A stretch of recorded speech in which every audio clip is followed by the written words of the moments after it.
expectation of questions and comments, and for the most part, Mark has been incorporating those into each presentation as we've been moving forward. The one thing I want to mention is we did send out the GovConnect notice yesterday morning advising municipal clerks that your participation in the webinar will make you eligible for 1 credit hour, or contact hour, I should say, under the category of records.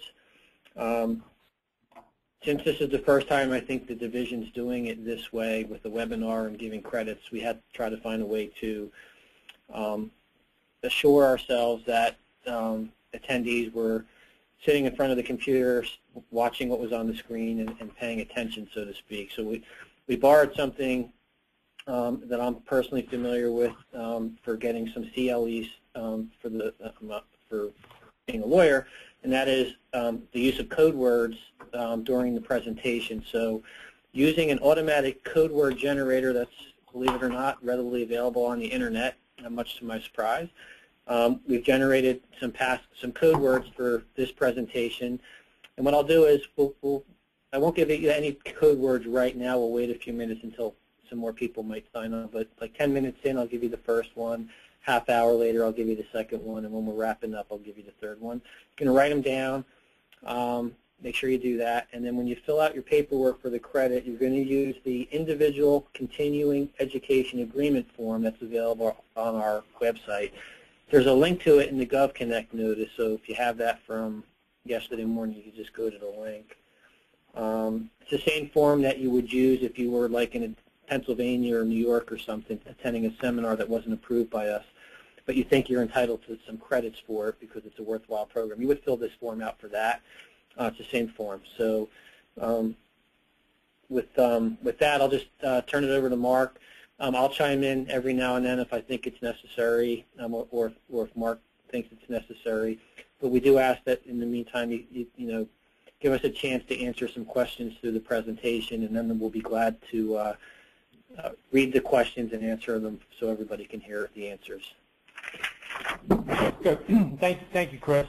Yeah, so we'll get started here. So a couple of things I'll just go over real quick, you know, for this webinar. You won't be able to directly talk to me and Chris. What we ask you to do is in the webinar panel that you should have up on your screen, in the right-hand corner, there should be a chat section. There is where you can type in and ask your questions. And as we go through today's presentation, we will stop at various points to answer some of those questions. So, you know, just keep in mind that as we go through, we will get to all your questions, and especially at the end, after we're done the entire presentation, we'll stay on as long as need be in order to answer any additional questions that anybody has. Everybody should be seeing now on their screen, I have a quick slide up here. Basically, this is kind of going to be the points we're going to go over through today's training. There are 5 areas that we're going to touch on. One is, you know, how to log into the new FDS system, you know, how to create and maintain your LGO roster, how to set up. I'm going to give you a demonstration on how an LGO would set up their account and how they would file an FDS, because we believe that you're going to get some questions on that, even though we are going to provide instruction and documentation for that. And then also we will show you the public search site. So when the public wants to view somebody's FDS or you know, information, you can direct them right out to that site. The other thing too is, let me just flip here to my next slide. Give me 1 second here. Okay, so this slide here is basically, oh, I went through it there. But the second slide there are some terms that we're going to go through today that I'm going to use some acronyms. And then just so everybody's aware, you know, if I refer to LGS, that is basically referring to local government services or the DCA. If I refer to an LGE, which is a local government entity, that's going to refer to you, mainly the municipal clerks, who the majority of participants are on this call. And if I refer to LGO, obviously that's your local government official, and then FDS stands for Financial Disclosure Statement. So again, as we go through today's training, I'm going to use those 3-letter acronyms, you know, as we go through. So I just want everybody to be aware of them. If they're not already aware of them, there they are. So let me close this screen here, and we will get to our next screen. which is going to be our login screen. So let me give you some little feedback where we are right now in this whole process with rolling out the new system. I'm going to be working in our test system today. The live system isn't available yet. We're expecting within the next 2 weeks for that to be launched. We don't have an exact date yet, but once we do, that information will be communicated to you from the DCA. At that point, that's when you can actually start going in and creating your rosters. And then once your rosters are all created, then your LGOs can actually go in and start filing their financial disclosure statement. We are working on also some training material that will appear on the website. We are also working on, providing some training videos as well too. So again, once the site goes live, a lot of that information will be available out there at that point in time.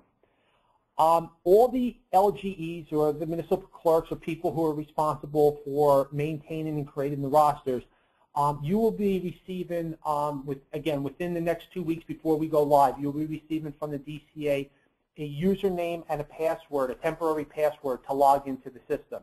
Once you receive that username and password along with the web address, you'll be able to actually start utilizing the system on the go live date. So I just want you to keep that in mind. So that being said, since I am at this login screen, and this login screen will be the same login screen both the LGO, the LGA, the LGS, everybody uses. Everybody comes to the same screen. The system is a web-based system, a cloud-based system, which means as long as you have a computer with internet access, you will be able to access this system. So again, you'll be able to access it from a local workstation, whether it's a PC or a Mac. I have done some limited testing with, like, even my iPad. I have been able to bring up the system as well too. The system is browser independent, meaning that you can use Internet Explorer, Google Chrome, Mozilla Firefox, Apple Safari, so it's browser independent. Any of those browsers will work. We do ask, however, that on the computers that you work in, there are times that certain things will come up in pop-up windows, so we do ask that either you add the URL to your trusted pop-up sites, or you just disable your pop-up blocker altogether, because there are some times that you might want to view some information, and that does come up in a pop-up window. The other thing we do is some of the stuff that we also display on the system comes up in PDF form. So we ask that you have, at a minimum, either Adobe Acrobat Reader, which is free, or some type of equivalent PDF viewing software. Because, like I said, some of the things that do come up in the system will be in PDF format. Obviously, from a resolution standpoint, and these are some of the system requirements we have at the bottom, obviously that resolution is the minimum resolution, but if you operate your computer at a higher resolution, then you should be fine. Two things on the login screen here. It says right now login email. There has been some discussion over the last couple of days with the sessions we did about email addresses, and I know it's probably going to come up today, and we'll address it a little bit more further on. We're actually going to be changing that login email name, the label, to username, but ultimately your login or your username is actually going to be your email address. The email addresses that are currently going to be used right now, the DCA has obtained them from the GovConnect website. So, mainly your business email address is what's going to be utilized right now for communicating that information to you, and that's the information that you would use to log into the system. One of the things that I'd like to touch on this screen before I actually log in and just show you real quick is there is a button down here that says Forgot Password. Again, it happens over time. People, tend to forget what password they used, or, again, when you first get your temporary password, we're going to ask you to change that. You might have forgot what you changed it to. So if you ever forget, what your password is, you can come in here, you can type in your, your email address, and you can actually then say, get password. And if the email address that you put in here, the username that you put in here is a valid username that's on the system, then that password will be sent to you via email. But, for example, if I put an incorrect username or email address, you'll notice that I get a red message here that says that the given email ID is not registered in the system. So you have to make sure that you're using the correct email address in order to get that password. If I come in here and I do put in my correct email address, okay, and I click on Get Password, then the system will give me a message that the password has been emailed successfully to that email address, and I can just check my email and I can get that password that's associated with my account. So again, I like to point that out in the beginning because I do know it happens on occasion where people do forget their password. So we do have that ability right there to click on and do the password. So that being said, what I'm going to do first is I'm going to log into the system as an LGE. I'm going to use the word municipal clerk a lot because, since I said earlier, most of the participants on today's webinar are municipal clerks. So once you get that initial user ID and you get that password, come to this screen here. Okay, so we're going to log in, and I'll just put my information in here.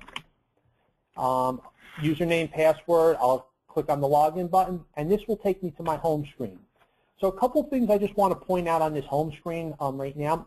I will be working in 2 towns today that I have set up from a demo standpoint. One is going to be Edison Township. It happens to be my hometown, and another one happens to be South Brunswick. But when you first log into the system here, what you'll see is, I just want to show you that up in the upper right-hand corner up here where I have the little red dot, it'll list your name there, should be listed. Okay, right below that, it should list you as a local government entity, and it should list your town or your entity here. So if you're a town, it should list your town. If you're a college, it should list your college. If you're a joint insurance fund, it should list the joint insurance fund name here. So whatever entity you belong to should be listed here. Right below that, you'll see there's a logout button. There are several ways to log out of the system or be logged out of the system. You can click on the logout button right there with your mouse. That would log you out. Since this is a browser-based system, you can always click on the X to close the browser window. That would also log you out of the system. And then if you happen to be logged into the system and you haven't had any activity in the system for a period of time, the system, for security reasons, will automatically log you out. At that point in time, you would just have to log back in. So if I logged in and I left, went to lunch, came back a couple hours later, most likely the system's going to be logged out. Again, it's going to automatically log you out at that point in time. A couple other things when you first log into the system, we have a status bar right up here at the top. You'll see what year we're in for submissions. We're in 2014 right now. You'll see how many positions have been created on your roster. Okay, so we show 5 positions have been created on your roster. And out of those 5, how many people have submitted, right? So I've had, 5 submissions, go through. So again, just gives you a quick way when you first log into the system to see what the stats are of the system. Just below that on the home screen, you're going to have a couple of icons with some descriptions below them. One is going to be Manage Your LGO Roster. We're going to come to that in a little bit. You're going to have a Reports section here. And then the last piece you have here is your Edit Local Government Entity Profile. And this is where I'm going to initially direct you when you first come in to change your temporary password. So when you first log into the system, if you click on this link right here, okay, that's going to take you into this screen, your profile screen. And what we ask is that when you first log in, okay, is that you basically look at the information that has been provided there, okay? So again, you just want to make sure most of the information is correct. In the second section down below should be, again, the information that came from the GovConnect site. So it should be your name, phone number, email address, which is kind of grayed out because that cannot be changed. And then just below that will be the password and confirm password fields. And this is where I'm going to ask you to go in and change that temporary password. The way to do that is, what you would do is clear out these fields of the password, and you would enter in a new password, okay? And basically what you need to do is enter a password following the following guidelines listed below here. Your password must be between 8 and 16 characters in length, and it must contain at least 1 letter and 1 number in your password.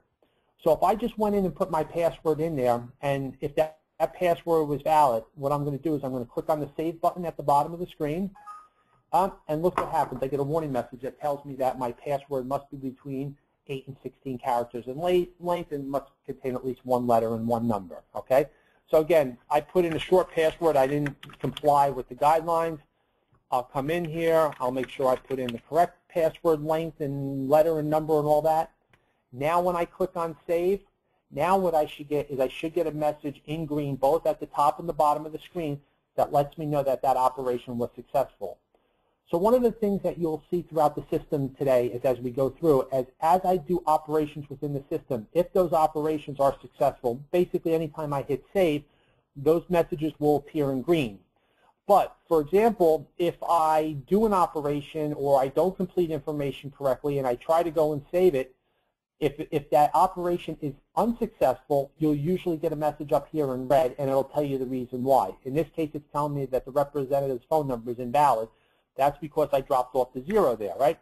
So if I put the 0 back in, I click on Save, then it gives me a message in green that that has been updated successfully. So I know that my password and everything has now been updated successfully. So at this point in time, basically all that information, is updated. I got my new password in there. Now I can go and I can actually start using the system. At this point in time, I will click on the Home button in the upper left-hand corner. What that'll do is take me back out to my home screen where we first landed when we logged into the system. And now I can actually go in and I can start working on my rosters, okay? Before you demonstrate that, let me just give everybody the first code word. Sure. So the first code word generated by the computer is Daisy, like the flower. D-A-I-S-Y, Daisy. D-A-I-S-Y, Daisy. Thank you.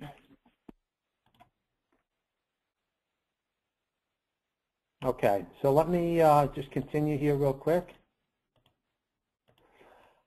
Okay, so hold on one second. I'm just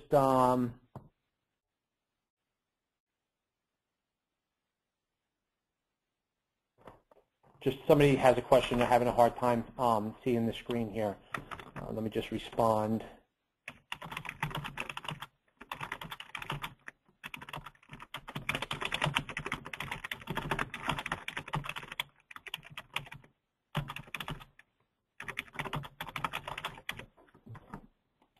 Okay.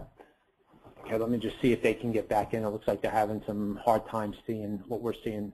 And I'm going to assume everybody else is seeing the screens that I'm going through. So, because I haven't had anybody else say they haven't seen them, so just want to make sure. Okay. So when I'm back on the home screen here, for your roster, that's where we're going to go into to manage the roster. Now, what's going to be a little bit different from this year, from what I've been told from last year, is that last year your rosters were kind of sent in after the fact. With this system, your rosters basically are needed right in the beginning for the LGOs to submit their FDSs. You're going to be the start of this system right from the beginning. So you're going to have to create your roster. Once you create your roster, what you're going to do is relay some information over to the LGO, and then the LGO will be able to submit their financial disclosure statement. If they are not on a roster, they are not going to be able to submit that financial disclosure statement. And as we go through this process, you're going to see why and how that whole process works. So when I first come into this roster, and you can see I already have a roster that's kind of built, and I'm still working on it. We're still added to the roster. A couple of things you'll see on this screen. You'll see a section up at the top where you can actually search your roster. Now, if you're dealing with a roster that only has 30 or 40 individuals on it, it's not that bad. You can kind of just scroll through your list at the bottom. But if you're one of the larger, municipalities that could have literally hundreds of people on their roster, or a county who can have hundreds of people on their roster, it might make it a little bit more difficult to scroll through a list at the bottom. So what we give you is the ability to actually search by name, okay, or login ID. So if I just typed in a name, and it could be a partial name. It doesn't have to be the full name. So if I put in the name, let's say Smith, and hit search, well, then I'll have everybody that comes up with the last name Smith, okay? If I just type the letter S, okay, and hit search, well, everybody whose last name starts with S will come up. So I have Smith and I have myself, Zempel, okay? If I go back and, I type, let's say W-I, for example, and hit search, right? Everybody whose last name starts with W-I is going to come up. So again, multiple ways you could search, and you can do it by last name, first name, or their login ID. Down below will actually be your search grid, okay? And your search grid will be broken out into last name, first name, the border agency that has been assigned, the title, login name, PIN number, FDS has been filed, yes or no. But on any of our search grids, if I want to sort this search grid, all I need to do is just click on the column heading. So let's say I wanted to sort this by first name. So when I click on first name, what the system's going to do is sort this column in ascending order, right? So you can now see it's in alphabetical order: Elizabeth, Mark, Michael, Robert, Samuel. If I click on first name again, it will actually sort it in descending order, right backwards. So S, R, M, E, and so on and so forth. And I can do that with any one of these columns. If I do it for board and agency, right, it puts it in alphabetical order for the first click. Second click is descending order. So ascending the first time, descending the second time. So I can always sort any of my columns just by clicking on that, okay? So again, that's a quick way how you can search individuals on your roster and how you can actually sort and view the information on your roster. So let's go and let's add a new person to the roster. Okay, let's say I have somebody that I need to add to the roster. They're not there yet. So I'm going to click on the button at the bottom that says Add LGO. Okay, so we're going to add a local government officer. And up at the top, we're going to have a couple of fields. Anything with a red asterisk is a required field. We're going to have to enter information into that field. So the first thing we're going to do is we're going to add a new person to my roster. So today's, or this afternoon's person, his name is going to be Stephen Jones. Okay. Now, a couple of things that I would like to point out is that what's going to happen is once I save this name, the system is going to generate a unique PIN number for this LGO. That PIN number, along with the first and last name, is going to be information that you're going to need to relay over to the LGO because they're going to need that information in order to log in or set up their account within the system. I will caution you, or it's come up where with first name, be very careful on what you use for the first name. You know, if somebody goes by just Steve and not Steven, or, you know, let's say Mike instead of Michael, Rob instead of Robert, when they go to try to attach their account, they might be confused of how they do it. My recommendation is that you use their legal first name. So if their first name is Steven, their legal name is Steven, use that. If it's Robert, use Robert. Even though their nickname or the name they go by might be Mike, Rob, Steve, what have you, I would use their full legal name because, again, when the public goes to search also, you don't know how they're going to search. So I would caution on using their legal name. The other field that we have here is middle name. Now, it is in a required field. You can enter it in if you have that information. It could be the full middle name. It could be the middle initial. If you have more than one Steve Jones in your organization, you might want to use that middle name, you know, to distinguish who's who, okay? So again, those are the different things that you can do, you know, within the system. But once I put the first name and the last name, then I'm going to hit the Save button right here. And what the system's going to do, it's going to tell me that the LGO has been saved successfully, and it's going to generate a PIN number for me. And now this PIN number, which I'm going to write down, which is 60935, is going to be a unique PIN number for this organization, what happens to be Edison Township, okay? So no matter how many different positions this person has within Edison Township, their PIN number is always going to be the same within Edison Township. But once they get assigned or set up on somebody else's roster, another town, another county, another JIF, they're going to have a different PIN number from that organization. And we're going to see that in a couple of minutes because I'm going to set up Steve Jones in another municipality in another position.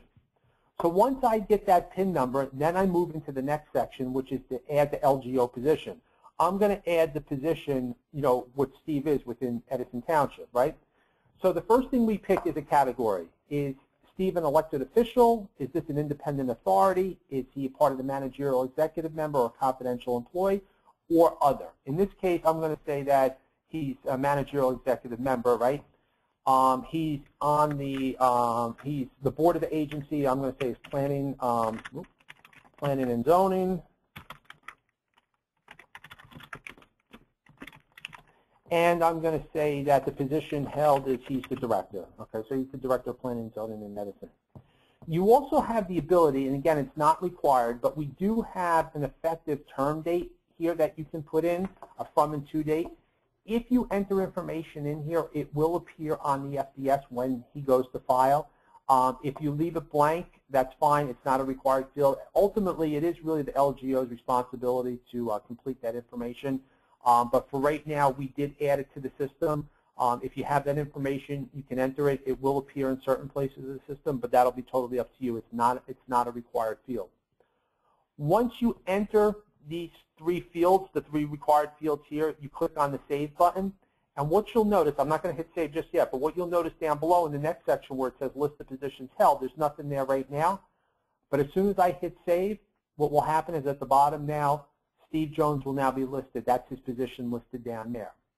If Steve has another position within Edison Township, I can come here and I can add that position as well too, right? So I can come back here. I can actually list, what he's a part of. Maybe he's part of, I don't know, I'm going to say the Sewer Authority, right? And he's just a member, right? No, I'm not going to worry about the term date. I'll click on Save. And then down below, what we'll have is we'll have Steve as part of the Sewer Authority. Again, you can add as many positions for Edison Township as is applicable in that section right there. Once you're done entering Steve's information in, you have the ability to print out this screen of all this information by clicking on the print button at the bottom here. So if I click on print, the print dialog box will come up and you'll just send it to whatever printer you want to print it to. Ultimately, when you're done adding Steve to the roster, it'll be your responsibility to communicate to him this information, mainly the first name, the last name that was utilized to set him up, and the PIN number, okay? That's what Steve is going to need in order to set up his LGO account on the system to file his FDS, okay? So whether you want to print out this screen and hand it to him, mail it to him, or you want to email the information to the party, that's up to you on how you communicate that information. So that whole process will go through. If I have any other new people that I need to add to the roster, all I need to do is click on the Add New LGO. This screen will blank out or clear out, and then what I can do is now I can enter my next person. So whoever I have to enter next, I enter their name in, I enter their positions, save it, and then I'm done. And I can keep doing this and just go through and create my entire roster. But once I'm done adding all those positions, I can come back out to, I'll click on the back button, I'll come back out to my roster, and now if we look down the list, now we'll see Stephen Jones has been added to my roster here, okay, and he has 2 positions on that roster, one for the Planning and Zoning Board and one for the Sewer Authority, as one as a director and one as a member, okay. You'll notice over to the right that his PIN number is the same for both positions. And then in this field here where it says FDS filed, right now it says no because he hasn't filed his FDS yet. Once he files, then this column will actually be updated with yes once that FDS is filed. So again, this is how you add to your roster. It's not a complicated process, relatively simple. We did have a couple of questions that came up. People had asked, what about the information of the rosters that have been submitted in, last year or whatever? Did you or could you pull that information over? It was kind of determined that the quality of that data wasn't that good. So, we're basically telling people to start fresh this year and create their rosters from scratch. Now, we understand that this first year that you're using the system, it's going to be a lot of work, in a sense, depending on how many people you have on your roster. But in subsequent years, when we go from year 2014 to 2015, we're basically going to take the 2014 roster, copy it over, and then at that point in time, you're going to make your modifications. You're going to add anybody new that needs to go on the roster. You're going to remove anybody that doesn't need to be on the roster anymore. So we're basically going to take the 2014 roster and we're going to move it over to 2015 for you automatically. You'll just have to maintain and just make any additions or corrections to that roster. The other question that comes up is, what about people that join the organization through the year, okay? Doesn't matter. Anytime they come in or start with your organization or appointed to, a new position within your organization, you can jump into the system, basically go in and, just add them to the roster. Once you give them their PIN number and their information, they have 30 days in order to file their FDS, okay? So, like I said, once they're put on your roster and you give them that information, you're done at that point in time. There's nothing else that you have to do. So, that being said, let's do this. Let me see if I have any questions here right now. I'm going to pause for a second before we move on to the next section. Let me just answer a couple of these questions. Okay, it says, my deputy, who is also an RMC, is also taking the online webinar. We will only register one computer. Will we both be able to receive the contact hours? Yeah, I believe so. Right, Chris? If both the clerk and the deputy clerk are online, they can both get the CEUs? Yeah. Yeah. Yeah, there's no reason why. Yeah, just both submit forms. You know, each one submit a form individually. Yes, you should both be able to get your CEUs. I mean, the form has a certification in case you haven't seen it. So, I mean, it's on you to read it. And, you know, hypothetically, I'm not accusing anybody of doing this, but hypothetically, if the deputy wasn't there watching this, I mean, that's what the purpose of the certification is for. So, but yeah. Okay. Next question. When does the system go live for us to start entering our LGOs? Like I said earlier, we're looking, you know, within the next 2 weeks. We don't have an official go live date yet. We are working some final changes within the system now, but we're expecting no later than, you know, 2 weeks. You know, well, now we're halfway through this week. It originally started at 2 weeks on Monday, but we're thinking by the end of next week. You know, if the latest, the first part of the following week, right after I think Easter or whatever. But you know, we are trying to push this out as soon as possible. So that's the projected go live date. So let me go through some of the other questions. What time? Okay. Where do we get the entity code from? Okay, let me go back there. And you're talking about, let's see here.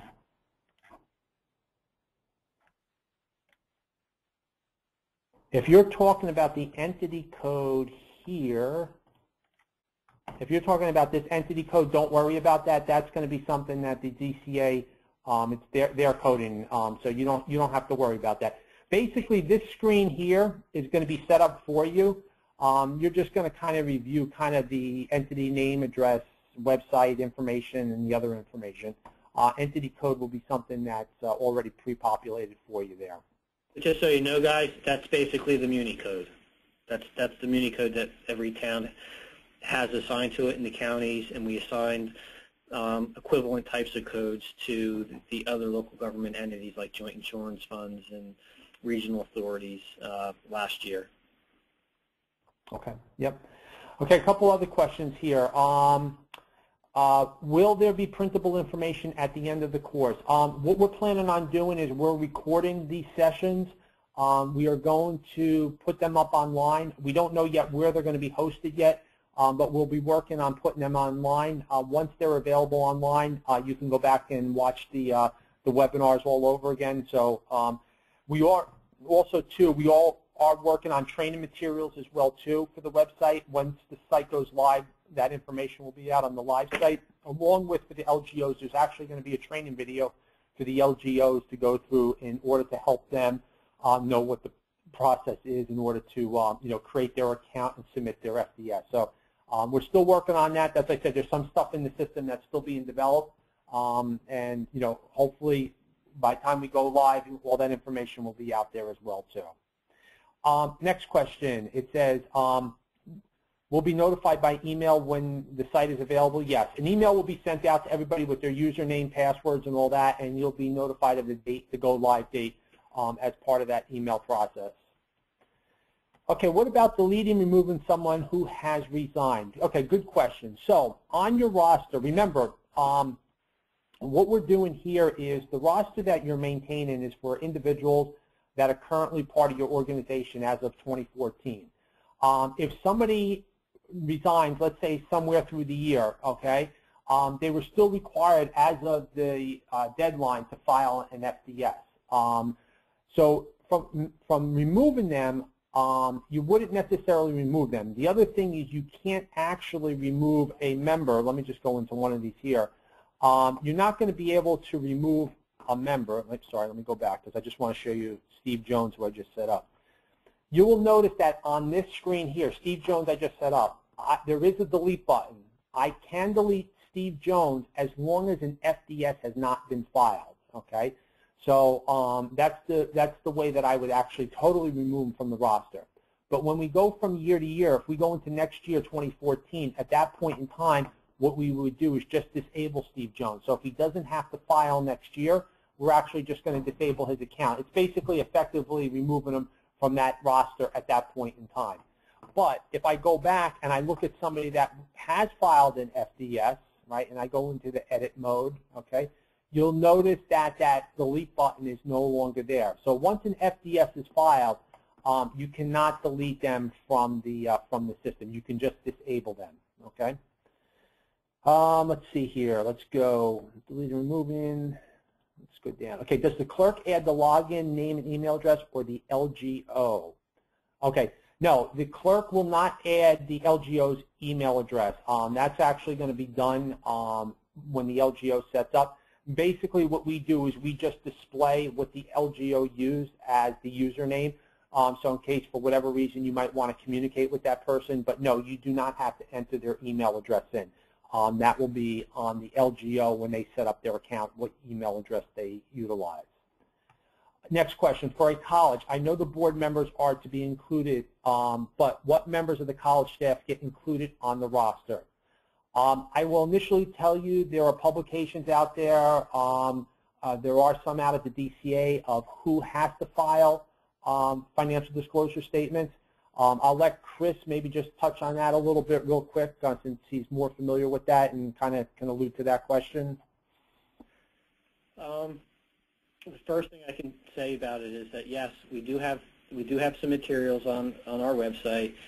The first piece of information that I would look at if I was somebody from any of the entities, but more particularly the county college rep, and I would pull down last year's local finance notice. It's pretty much the same year to year, not much changes. But what you'll find when you review that is that most of the stuff is geared towards the other local governments like towns and counties. The short answer is you really need to talk to your labor attorney for the college or your college attorney and try to get some help figuring that out. Start with the low-hanging fruit. You know your trustees are going to be local government officers. You know your college president, and so on. But you don't need to include everybody that works for the college.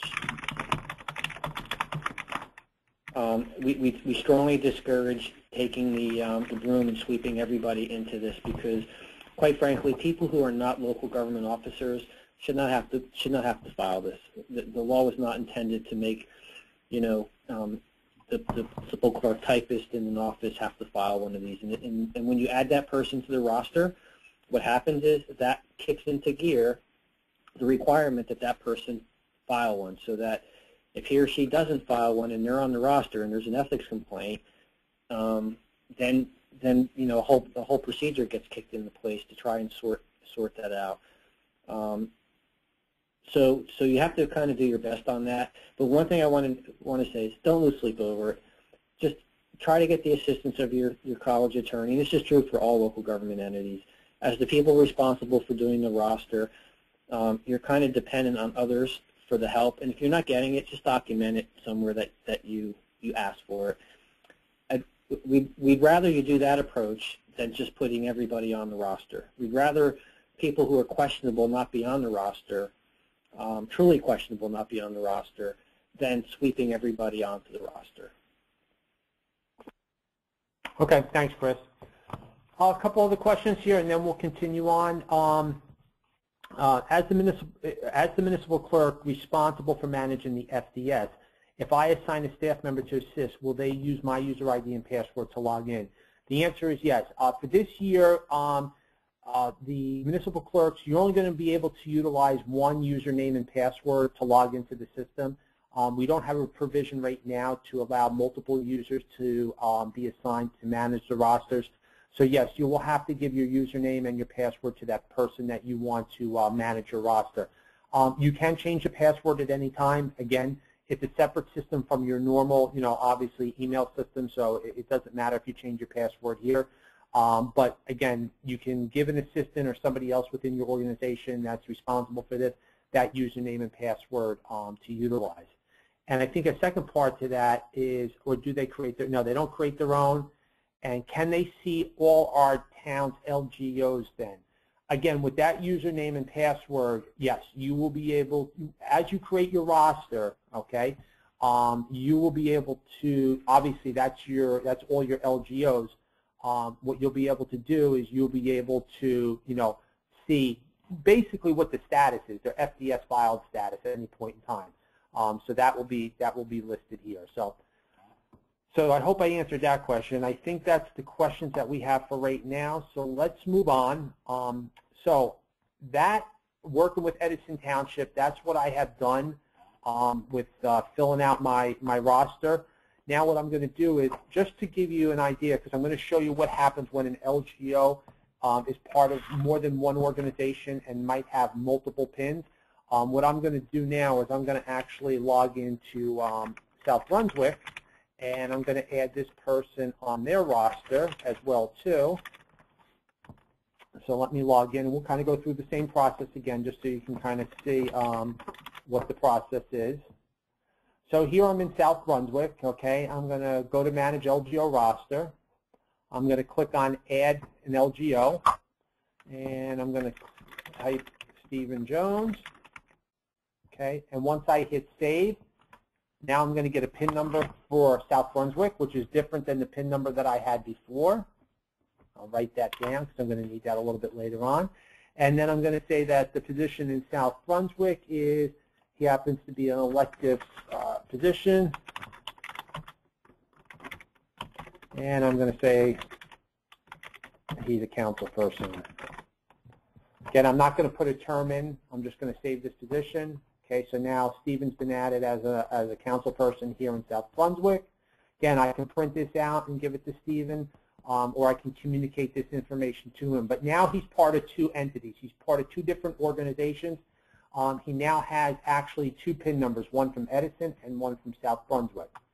So let me log out of the system. I'm going to click on the log out button. That's going to take me back out to the login screen.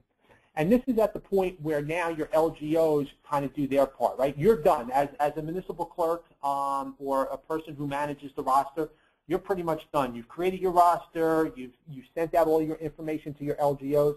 At this point in time, you're pretty much done. But I just want to show you the process of what an LGO is going to go through, because I know you're going to get questions. You know, some of them are going to call you first, and you know, you're going to have to field those questions. So just so you understand what the process is, and then again, also too, as municipal clerks, you're going to have to file as well too. So again, it kind of just shows you this whole process. So what I'm going to do is I'm going to click on, let's say I have never registered before, right? I'm not in the system. It's brand new. Now I'm going to go in here. I'm going to click on New Registration, Local Government Officer. Okay. Now I can come in here, and what it's going to do, it's going to ask me to validate my name and my PIN number. Since I've gotten multiple PIN numbers, it doesn't matter which PIN number I put in first. I can put the Edison one in first. I can put the South Brunswick one in first. Once I have my initial account established with my first PIN number, then after that's established and I log back into the system, I can then add any other PIN numbers that have been assigned to me to my account. So as an LGO, I'm going to have one account on the system, no matter how many entities that I belong to or I'm associated with, right? So here I'm going to put in my first name. I'm going to put in my last name, and I'm going to put in, I'll start with the Edison PIN number, which was 60935. I'm going to hit validate PIN, and oh, look what happened. I got a message in red at the top. It says first name and last name or PIN number did not match. Please verify and try again. Well, look at that. I go by Steve, right? That's what I put in as my first name. But as we know, we talked about people setting up with legal name, right? Stephen, right? So I just changed it. Instead of Steve, I put Stephen. I click on Validate PIN, and now the system gives me a message up on top that says given PIN is now validated successfully. Please continue with the registration. Now I can come in here and I can fill in and put my rest of my information into the system, right? So I'm going to fill in my address.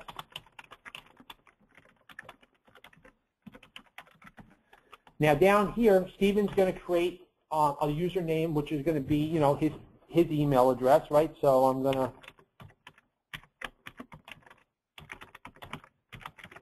I'll put that email address in. I'm going to confirm that email address.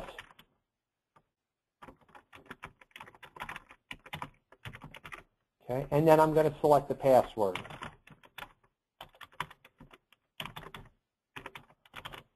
Oops. Do it again. Forgot the tab.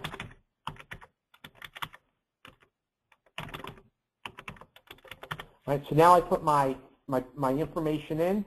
The last thing that I need to do at the bottom is we have information down here, basically terms and conditions. I need to kind of read through them like everybody else does. I click on the little checkbox that says I've read the definitions and instructions and that I agree. And now when I click on the register, okay, it'll show me, give me a message in green that you've been registered successfully. I can print out my username and password, okay, so I have it. And now what I can do is, now that I'm registered successfully, now I can log into the system with that information. So I'm going to click on login. Okay, comes back to my login screen. I'll put in my information here. I'll log in. And now I come to this screen, which is kind of similar to the screen that you saw, but a little bit different, right? The LGO has an edit profile section, okay? This is where they come to manage their positions, and then this is where they actually file their FDS. So let me talk a little bit about the PIN numbers. So right now, what I did was I have associated one PIN number with my account. I used that first PIN number to set up my account. If I went in and right now filed an FDS with just that one PIN number, okay, I can do that, no problem. But what would happen is when I go and register that second PIN number, okay, later on, okay, whether it's later today, tomorrow, next week, next month, what have you, because I've already filed the FDS the first time with the first PIN number, now I would have to file that FDS a second time, okay, because now I've associated that PIN number at a later date. But if the LGO waits and gets all their PIN numbers initially and registers all their PIN numbers before they submit their FDS, then whenever they submit that FDS, they only have to do it one time, because when that submission is done, that FDS submission is done, whatever PIN numbers are registered at that time of the FDS submission are going to be associated with that FDS. Okay, so I hope I didn't confuse you there, but I'm just giving you different scenarios where if that LGO is a part of several different organizations or entities, it's better for them to wait to get all their PIN numbers before they file their FDS, because then they only have to do it one time. Okay? But that being said, we have made it a little bit easier, I think, this year, in that if they do have to file a second FDS later on, the information that was submitted initially is saved in the system. All they would need to do is just verify it and make any modifications and then just resend it again. So there's a couple of different scenarios that play out here on how they can do it. But again, I just wanted to lay that out to you. So I'm going to take the happy path. I'm going to assign all my PIN numbers first, and then I'm going to just submit one FDS.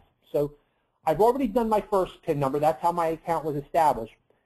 And if I click on the Manage Positions link in the middle of the screen here, what will happen is you'll see here are my two positions for Edison Township. Well, again, I was part of South Brunswick Township, right, as well. So I'm going to come in here. I'm going to put in my first name, my last name, and now I'll put in the PIN number that was assigned by South Brunswick, right, different PIN number. I'm going to validate that. It's going to tell me my PIN was validated successfully.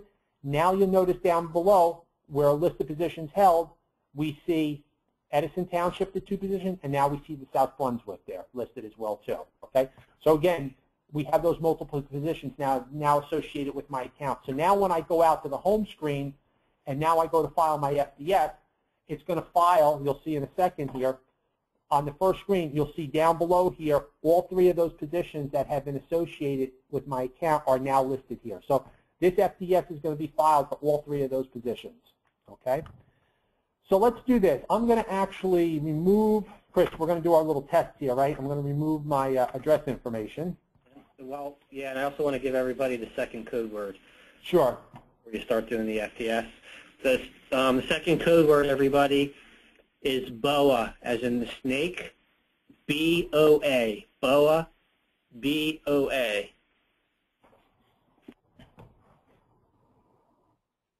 Okay, thank you. Okay. So let's continue on here. Okay, so I'm on the first screen. There's actually 8 screens we go through as part of the FDS process, and we'll see up here step 1 of 8. Okay, so again, I can fill in this optional information up here if I need to. Some of it pulls over from my registration. I kind of cleared it out. I look at my positions down here, right? Everything looks good. I'm going to click now on the next button, right? I'm going to go to the next screen. Now, one question that might come up, or there was an issue, I believe, with last year's system, was that if somebody was going through and creating their FDS and they came to a screen where they might not have had all the information and needed to get out or come back in at a later time. The system didn't allow that. Whatever they had done up to that point, they would lose. With our system, what will happen is everything is saved up to the point that they're at that point. So again, I have 8 screens I have to go through. If I'm through screen number 5 and I've saved the first 5 screens, when I come back in later on today, tomorrow, next week, next month, I can just pick up from screen 5. All that information is retained in the system. I don't have to re-enter it into the system. So let's go here. I'm on the second screen, which is to list all my sources of income, right? So I'm going to say, okay, I work for Edison Township, right? I'm the Director of Planning and Zoning, right? So I'm going to put in here Edison Township.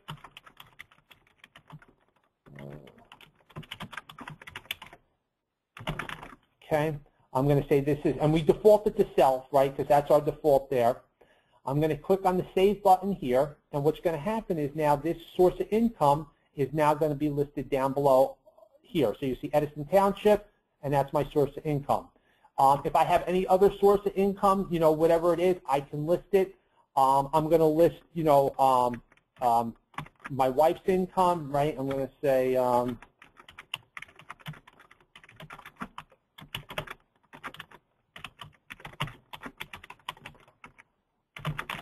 right, and I'm going to say that's my spouse. Okay, I'm going to click Save there. And now that's listed as well too, right? So again, I can go through here and I can list all my different sources of income. Okay.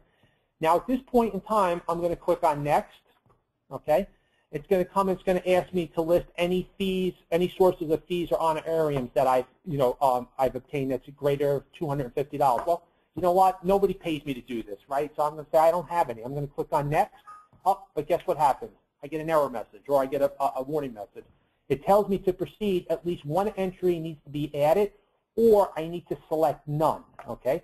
So one of two things need to happen here. I need to either add an entry, okay, which we said there wasn't any. I didn't have any fees or honorariums that I was getting.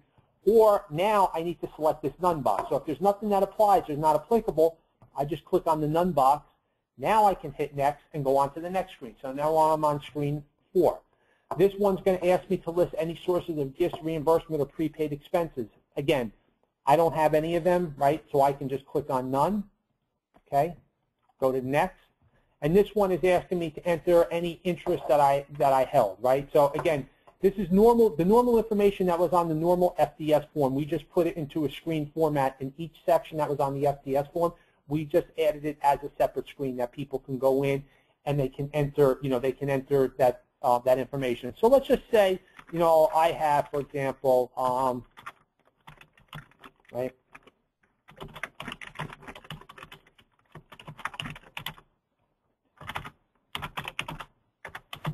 Right, we'll just say that, for example, right? And I'll say that's myself. I'll hit Save. Okay. So again, I've listed that as a, you know, as a potential source of, interest that I held. I can click on Next. Now we come to the screen for the property, real property that's held within the state of New Jersey. Now, I can come here. I can list the town that I'm in, right? So I know me and my wife own a home, right, in Edison, right? So I'll pick Edison here. I can list, you know, you have to put in the block and lot. So I'll just say 175-1. I don't want to list my address. And then I'm going to say both me and my wife, we both own 50% of the home, right? So I'm going to put 50%. I'm going to say self. I'm going to hit Save. And then I'm going to pick Edison again. And that was 175-1. And I'm going to say my wife owns 50%. And I'm going to pick spouse and hit Save there as well, too. Okay, so again, I know that was a problem, I think, with last year's system with the form. There was no way to break out percentages on anything. Here, we're giving you the ability to, you know, break out those different percentages.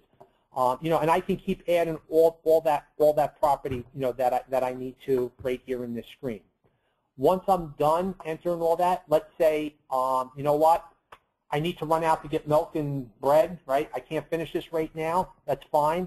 I mean, if I go back out to the home screen, okay, it tells me my FDS submission is pending, but that's no big deal. I come back later on. All I need to do is just launch the financial disclosure statement again, and I just have to kind of go through the screens. Next, right, we see my information still there. I haven't lost it. And I can just keep going right through the screens, right? I haven't lost any of the information that I've entered so far. Here's my property I entered in. So we were on the next screen here, which was, okay, comment screen. Test SDS. Oops, form. Oh, spelled it wrong again. Okay, so that's the comment I put in. I'll click on next. And now we're at the last screen. This is the screen where they're going to review their FDS. They're going to electronically sign it, and then they're going to submit it. But one thing I want to point out here is that right down here, you see it's kind of grayed out right now, but this is the submit button that they're going to need to click on in order to submit it. Right now it's grayed out. They cannot submit it for two reasons. Number one, they haven't electronically signed it. They haven't entered their name in here, right? So that's one function they need to do. And the second thing they need to do is they need, or we're going to force them to review their form, okay, before they submit. And they can review their form anytime through the process by clicking on Preview FDS Form, but we are making them at least view it at the very end before they submit it. So when they click on that link there, and this is why earlier on when I was saying about system requirements, we require that you have some type of PDF viewer, because this form comes up in a PDF view, okay? So again, you can see it on the screen there, right? They can review all the information that has been entered in, right? If everything looks okay, right, they're fine. Now, the form has not been submitted yet because I don't have a date down here or a name right here, right? That will be entered in once this form gets submitted. So I reviewed my form. Everything looks great. I'm going to type in my name for my electronic signature. Oop. Type in my name for my electronic signature. And at this point in time, now you notice that that Submit Financial Disclosure button is now enabled. Okay? I'm going to click on that. And it's going to give me one last message that says, you know, you're about to submit your form today. Okay? Once you submit this form, you cannot amend it, supplement it, modify it, or change it once it's submitted. Okay? So once this form is submitted, no changes can be made to this form. Now, it's not to say they cannot, they can submit another FDS form for another position that wasn't on this FDS disclosure. So let's say I was appointed to another board at another entity or something. Now I need to submit a new FDS for that new PIN number. That's fine, you can do that. But for this form right here, once it's submitted, no more changes or modifications can be made. Okay? So let's go ahead and do that. I'm fine. I'm good. I hit OK. And then what happens is we get a message, or the LGO will get a message up at the top letting them know that this form has been submitted successfully. It gives them a confirmation ID, a date and time stamp of when they've actually submitted that form. They can come down here. They can hit print a copy for themselves. Okay. Oop, what happened here? Hit print. Okay. They can print that out. Or if they want to view it, they can view it as well too. And you'll notice that on the view screen now there's a date listed and my electronic signature. Okay, so again, that form has now been submitted for these three positions down here. Now what happens when that form is submitted? Well, a couple things happen. What we'll do is when we go into, sorry, let's go back here. You'll notice that under financial disclosure statement, I can't click on that icon anymore, right? Because now it tells me up at the top my FDS submission has been submitted, right? So I can't do anything there. It's not allowing me to submit another one, change it, or do whatever. But what happened immediately is a couple of things. Let's do this. Let me log back into Edison Township. So what happened immediately is once that form was submitted on the roster, okay, Steve Jones, you'll notice now that the FDS filed went from no to yes. Okay, so this will tell you who has filed on your roster and who hasn't filed. Okay, so the no's mean that person hasn't filed. The yeses mean that that person has filed. Okay, so immediately your roster gets updated. But the second thing is once that is submitted, it is now available for public view. Now I'm on the public search site. Okay, this is going to be the public search site for that. And as a member of the public, there are a couple different ways I can search for somebody's FDS. I can search by a complete town, like so if I put the local government entity's name like Edison Township, I can hit search and I can see every member that was on the roster there that has filed, okay? Or I can search by an individual's last name. So if I wanted to look for Jones, last name Jones, and hit search, anybody whose last name comes up, Jones. And you see I have two there. I have a David Jones and I have a Stephen Jones, okay? And then as the public, if I want to view that financial disclosure statement, all I need to do is click on view. Okay, and what will happen is we'll get a copy of the financial disclosure statement. So immediately, as soon as that FDS is filed, it's immediately available for public view. If I want to, let's say I'm one of those curious people in my town and I want to see everybody's financial disclosure statement, but I don't want to view them each individually. I want to download them all in one shot. Well, that's fine. I can come in here. I can click on all the check boxes or do them all. And then we use this little, what we call CAPTCHA down at the bottom here.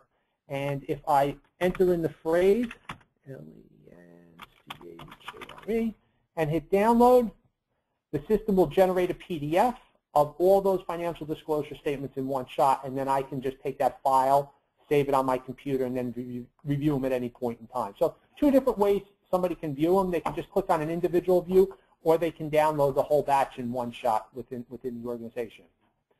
So a couple of things. We're going to take questions in a few seconds because we're almost done here with the training and the overview. But I know these questions came from other things. So from an OPRA standpoint, a couple of things. When I should have mentioned this before, when the LGO finally submits their FDS, they are no longer going to get a receipt, which they have to give to you. Okay, so that's one step that has been eliminated. They don't also have to give you a copy of their financial disclosure statement for you to hold on.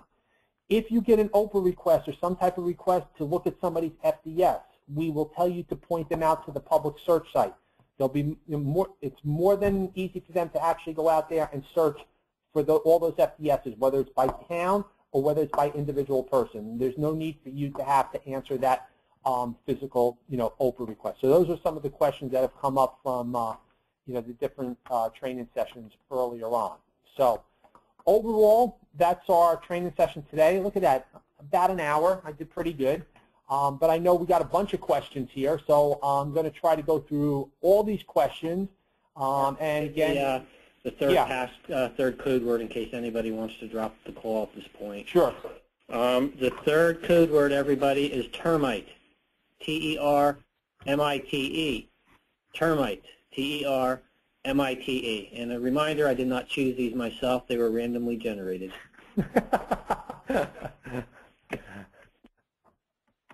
Thanks, Chris. Hold on one sec. I'm just writing down somebody's email address here. .nj.us. Okay. Okay. So let's start. Let's go through the questions here. Okay. So what happens if there are two people who share the same name and work for different towns? Will the system assume they are the same person? Okay. So let me think about this. What if there are two people who share the same name and work for two different towns? Julie, do you mean two different individuals or the same person in the same town, like I did with Steve Jones? I'm thinking you're thinking about two different individuals. You mean you're going to have that no matter what, right? You're going to have people who we have the same name throughout the state, with all these LGOs that file. Obviously, the distinction is going to be what entity they file for. So I think that's the question you're asking, but if it's not, please just, send another question and just rephrase it a little bit differently. But I think that's what you were kind of asking. It says, the next question, what if LGO name is logged differently in different entities? That's fine. That question came up yesterday, and we actually did a test last night. So let's take my Steve Jones, for example. Let's say in Edison, I typed in Stephen Jones, and I got a PIN number, but in South Brunswick, the clerk there just put Steve Jones in the PIN number. When Steve associates his PIN number with his account, those three pieces of information have to match exactly: the first name, the last name, and the PIN number. It doesn't really matter, if it's Stephen or Steve. I'm just thinking that from a easier way, if we just use the legal name, it's easy. But you know what? If they want to go by Steve and that's how it's set up, that's fine. So we did actually do that test yesterday, and it works fine. When he sets up his account, the LGO sets up his account, he's going to list his first and last name the way he wants it to appear. We're just using that roster first name, last name, and PIN number just for a validation and and to actually get the account set up. But Steve can actually put his name how he wants it to appear in the section. Obviously, however he has it that appears there, when the public goes out to search, okay, they're going to have to know, I wouldn't always type in the full name. I would just type in STE, if I was looking, to try to narrow my results down and see what comes up. So I hope that answered that question. Next question. After the system goes live, will there be help support available? Can you give us the name and phone number now? As of right now, we don't have that information. When the site goes live, all that support names and information will be on the live site. We're still determining what numbers, who's going to be responsible. I believe at the DCA there will be a group of individuals who will be fielding your questions. If there are technical questions, at some point in time, those will be referred over to Sunrise. But we're still working out the details on that. But when the system goes live, that information will be available at that time, and it will be available on the site. Next question. What was the first code word? I missed the beginning.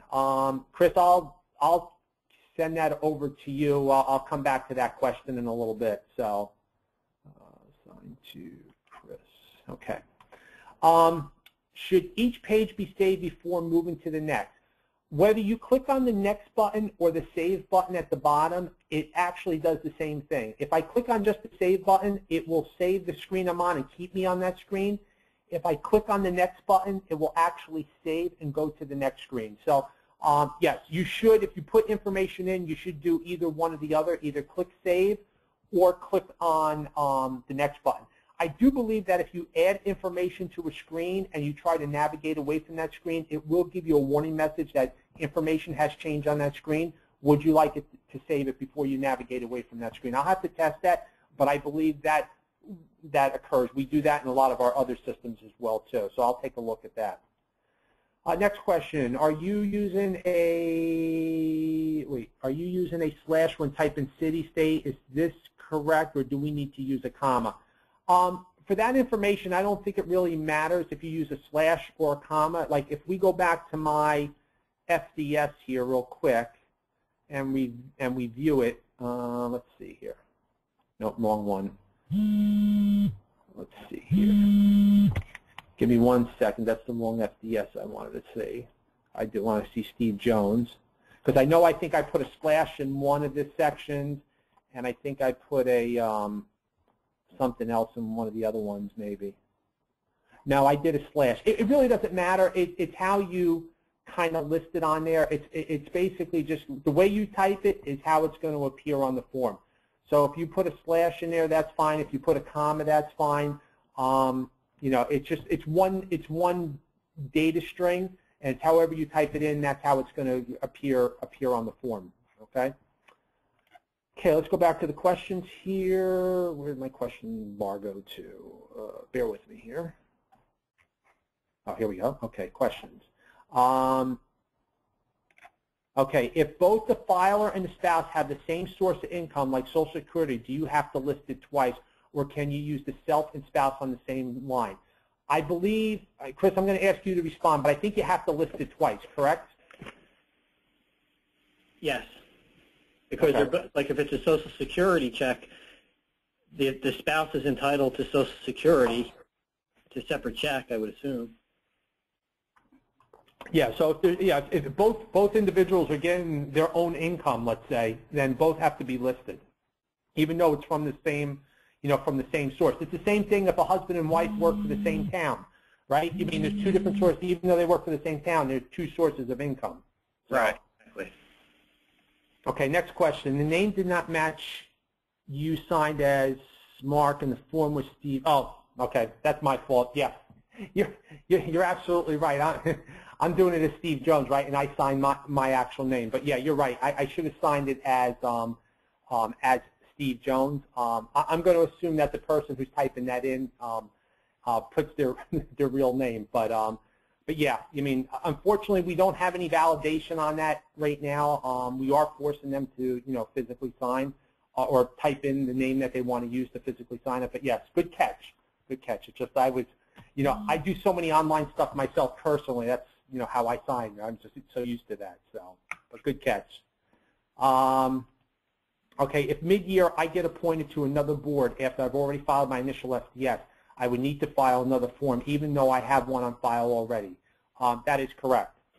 So if you're appointed to another board, you're going to be added to that entity's roster with that new position. Once that new position is added to the roster, you have 30 days to file that updated FDS form. Now, the good thing is that once you're added to the roster, your information that you filed already will be available for you already in the system. Okay, you don't have to re-enter everything in. What you would do, or what we recommend you do, is review the information. If anything has changed, obviously you would correct it. But if nothing has changed, you can just go through all the screens and just submit the new FDS. Okay, and I think that's one of the biggest benefits of the system that was different from last year, is that you would have to actually re-enter all the information all over again and go through the entire process. So that information will be there for you to resubmit again. Okay. Next question. Do municipal clerks have to maintain a paper copy of each LGO's FDS in the town's file to respond to OPRA requests? No. Again, what we said was, if you get an OPRA request, point the public or the person who's submitting the OPRA request out to the public site. Okay, that's where they would obtain a copy of the FDS. You will not be given a copy of the FDS. Okay. Don't want to create more paperwork for you to have to manage and maintain. We're just telling you just to redirect the people out to the public site and let them, view it and pull it up out there. Okay, sorry, did not hear what the code words were for. What do we need them for? Diane, the code words are used if you need to submit for CEUs. That's on the form that you would submit for credit. Those code words will need to appear on that form. So just to answer that question. Okay, next question. My assistant needs to sign in to do the financial disclosure statement. However, I do not wish to give her my password. How do you do this? What I would do then is, once you get your username. Mark, can you read that again so I can understand it? Sure. My assistant needs to sign in to do the financial disclosure statement. However, I do not wish to give her my password. How do we do this? Can I answer that one? Yep. Thanks. If you're talking about assigning your assistant to create rosters and things like that, that person's going to have a password. I mean, it's that simple. It's like a bank account with your spouse. You get one username and one password. So to the extent you're going to delegate to somebody else or more than one person in the office, you're going to have the one username and one password. So we're using the email address that we have on file through GovConnect as the account name, so to speak, when we contact you. So when you first log in and create your account, don't use the same password that you're using for other purposes. So if you have an account that's called cityclerk@, and that's your email account in work, and you have a password for it, use a different password when you're setting up the financial disclosure statement. The point I want to emphasize is that your email address for our purposes here, financial disclosure statement, is simply a username. It's not an email address in the sense that that person should then have access to your email account in the office. Just give it a different password. And if you have a concern that you're delegating to somebody that might intentionally or negligently or otherwise compromise anything in the system, you've chosen the wrong person to begin with. But just remember, your email address is nothing more than a username for purposes of our system. Okay, thanks, Chris. Okay, so let's go on here. Okay, it says, yep, okay, so we answered that one. Okay, next question. Please repeat for me how the person who has filed the FDS starts the process. Do I send them the information? Yes. So once you add them to the roster, okay, what you need to send them is the first name and last name that you use to add them to the roster, along with the PIN number. Once they have those three pieces of information, let me go back here.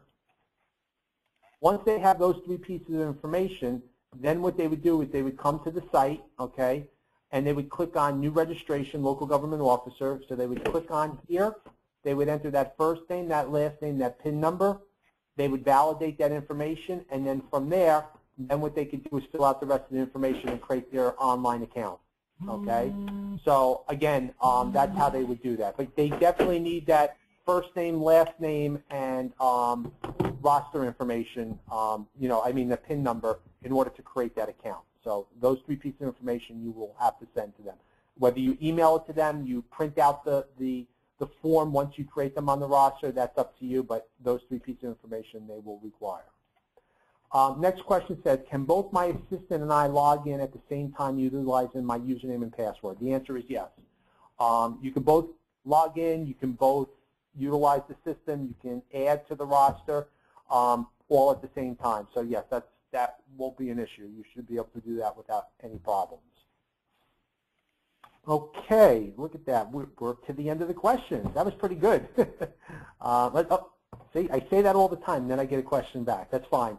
What is the easiest way to communicate all these instructions to all the LGOs? Stella, it's really up to you. Again, I don't know how large or how big your roster is. Obviously, if it's a smaller roster, you can just, like I said, either email the information to each individual. If you see them personally, you can print out those sheets once you create them. We give you the ability to do that print screen once they're set up in the system, and you can hand it to them. But it's up to you how you want to communicate that information to them. And there's going to be a local finance notice that'll have a lot of the information that you're probably thinking, how do I get this to the LGO?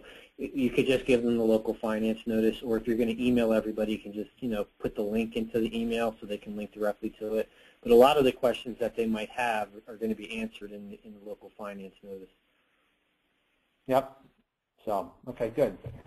Next question I got another question here. It says, if mid-year I get appointed to another board after I've already filed my initial FDS, I would need to file another form even though I have one on file. Yes, I think I answered that earlier. But yes, if you've already filed, then you would need to file another one. Now, let's say, for example, I'll give you another scenario. Let's say, not for this year per se, but let's say next year. Let's say next year you are appointed, come April sometime, right?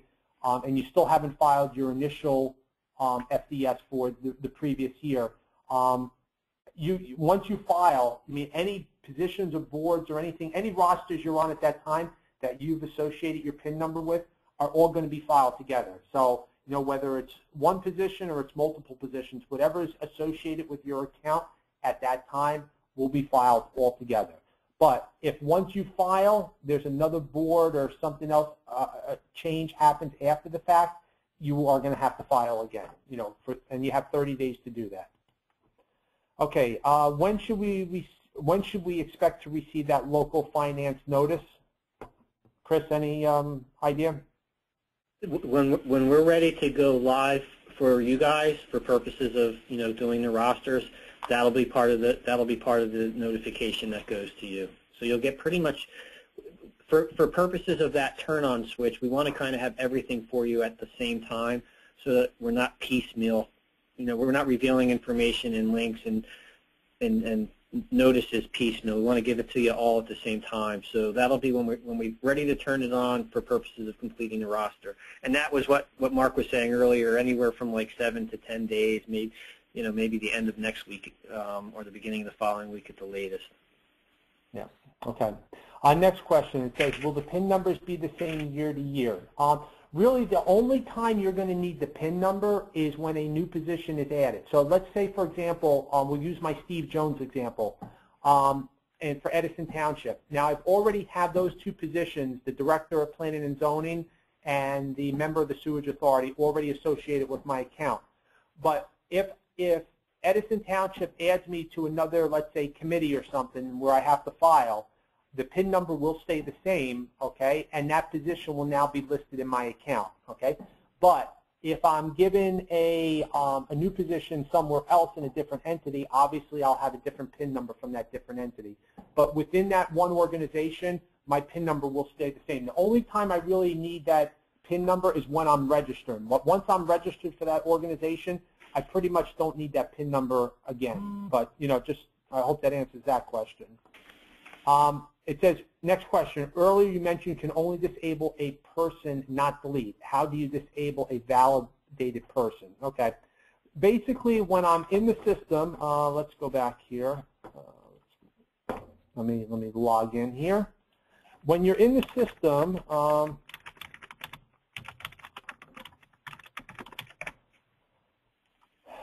when I go to the roster and I click on edit, let's say Sam Adams, I click on edit under actions on the right. What I would do is I would just click on disable here, and then I would save that information. Move that out of the way. Okay, sure you want to disable this login? I'm going to say okay, and now Sam Adams has been disabled, right? If I go back out to my roster, okay, actually, yeah, so you'll see in the active list here, it's kind of grayed out a little bit, but there's no check boxes in the active. So he's basically inactive. So when we go into, let's say now 2015, he will not be carried over onto my roster for the next year, okay, because he's inactive. And that's how you would actually deactivate a person.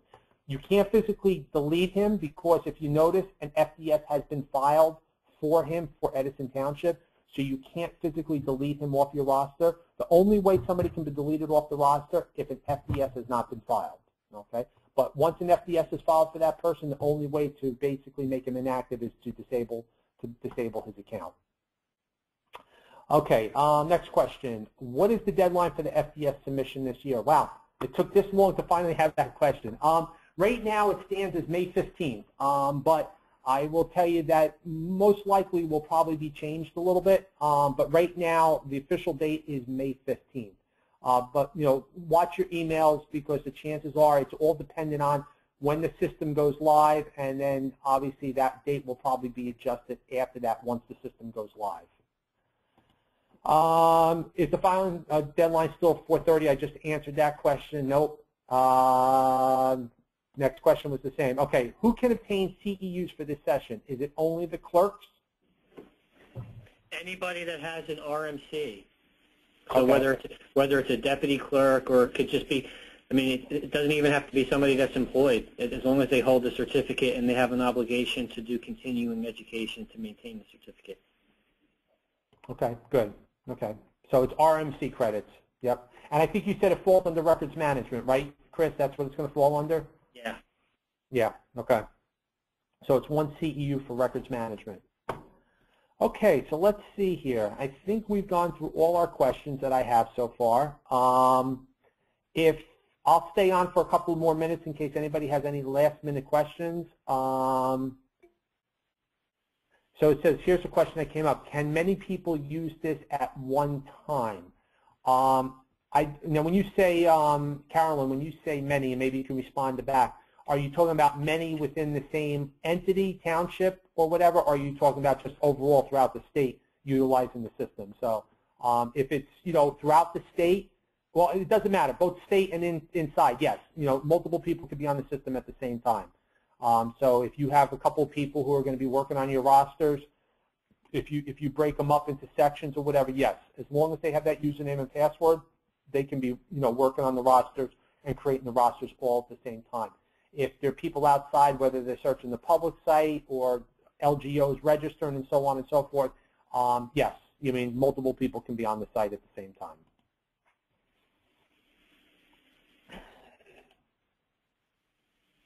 Okay, any other questions? Give it a couple more minutes here.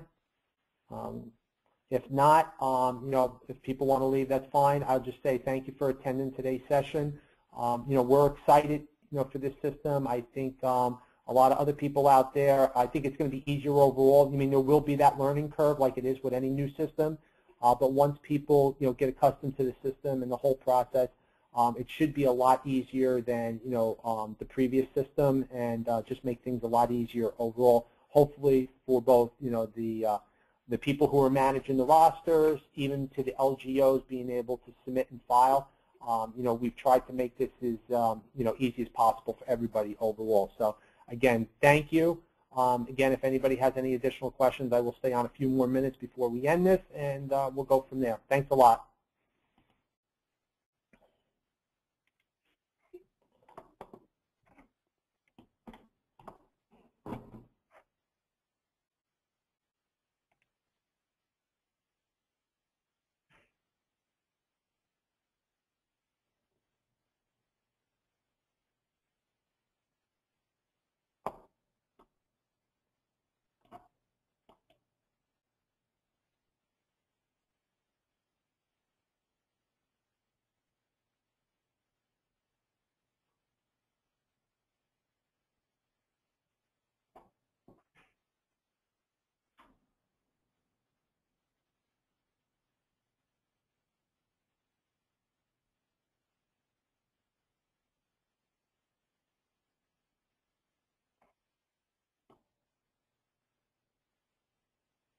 Okay, Chris? Yeah. Okay, I think we're done. No more questions, so I'm just going to end this